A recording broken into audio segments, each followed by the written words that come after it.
Ito, time trial tayo ng pass level 4 pag jungler kayo. Nandiyan na emblem ko sa baba. Assassin emblem nga pala yung gamit. Actual game nga pala to, rank game. Take note ha, walang leash to, walang leash. Tingnan natin kung gaano kabilis. Pansin nyo, nag-retry agad ako nung first 20 paglabas nung red jungle. Papaliwanag ko sa inyo. Dito kasi mag-i-spawn yung cabbage sa left side.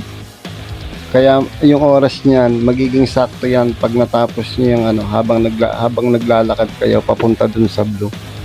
Mamaya papakita ko sa inyo. Ayan, tignan niyo maigi, i-close up ko yung retry. 5 seconds, 4, 3, 2, 1, di ba? Ayan ah. Dito may dahilan ba't ko hindi ni-retry yan.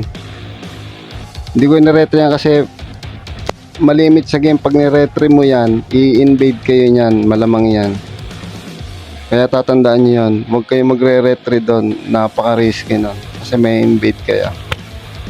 Solo game to kaya hindi ko ginagawa yun pero mapa 5 man kayo, huwag nyo gagawin yun, napaka-risky talaga nun.